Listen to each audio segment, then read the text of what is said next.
Welcome back into the Sports Source. This segment of our program brought to you by Calhoun's. Next Sunday is Easter. Do you know where you're going to take mom, dad, the kids? Sure. Take them to one of the 9 area Calhoun's locations. Get the full holiday spread, enjoy the family get-together, and dodge the work. Let them do it. Calhoun's, the taste of Tennessee, all next weekend when family comes into town. Get out to one of the 9 area Calhoun's locations. All right. Jeremy Pruitt allowed his coaches to actually meet the press this week, talk to you folks. Most of them, I mean, one common theme that you heard was he's a little bit of a different guy this year. You heard a lot of people saying he's not as tense. You heard people saying he's delegating more. He's not trying to do as much. Guys, one of the reasons last year I said 5-7 going in was because first-year coaches don't know what they're doing. I mean, you look at Kirby Smart. Everyone thought he was going to win 10 games. He didn't that first year. Second year, that's more what you expected. I went in kind of expecting last year that Pruitt is going to botch some things. That's why I said that if Dan Mullen had landed here, I don't think you lose 6 games by 25 points. Doesn't mean 10 years from now Pruitt won't be successful here. Just that first year thing. Now you hear these coaches saying, okay, different guy. He's learned something. Do you think that will show up in the win column this year? His experience from last year, that he's being a little bit a different guy. Do you anticipate that making a difference, win or loss?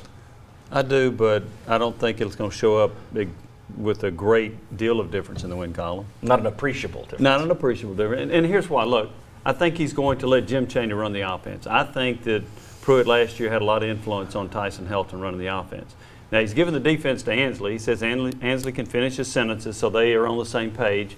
So we'll see how that works out. But I think that you will see Pruitt being more of a CEO and delegate more. And I think in doing that, that's going to make him a better head coach. And therefore, I think Tennessee can end up being a better football team, but not taking a leap from 5 wins to 8 or 9. Oh, no. I'm saying that will it show up in the win column, not will it show up in the bowl or no bowl column. I think that, you're looking at maybe the difference between 5-6, 5-7 wins. Correct. In my I view. go with that. Mm-hmm. So, do you guys agree? Disagree?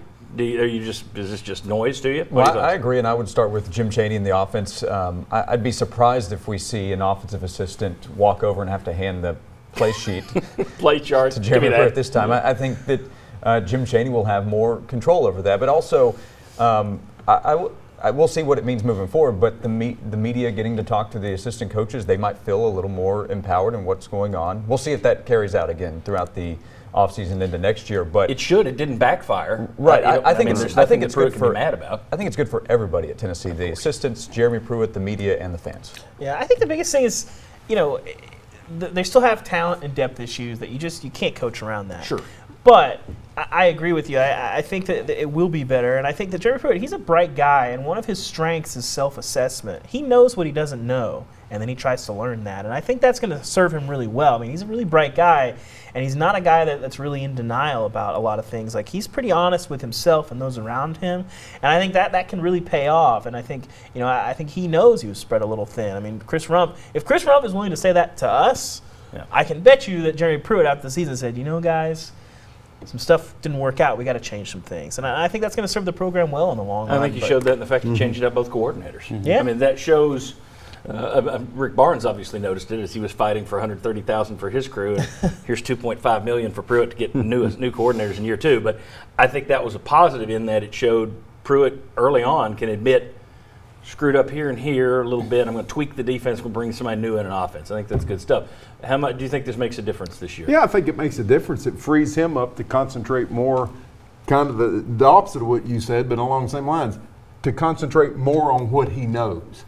Instead of sitting there and worrying about every play call on offense or something, maybe he does take some time out, goes over to the defense and say, hey, guys, here's something. So I think it could make a difference. Now, I don't think it makes a difference in the overall arc of the season as far as now because he's second-year coach. He competes with Alabama. Yeah. But maybe you don't come so close to stumbling against the Charlottes of the world and that sort of thing. Build it from the bottom up. All right, very good. We'll have a little bit more football a little bit later in the show. Next, however, did you hear there was news with Rick Barnes this week?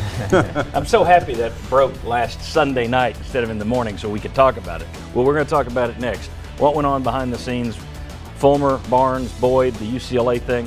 And then the segment after that, if you stick with us, I'm going to show you why, yes, he's worth every penny you paid him. And it's not just an opinion. I'll back it up with facts. So stick around. You can glean that information and then use it with your friends on Twitter. Come on back on the Sports Source.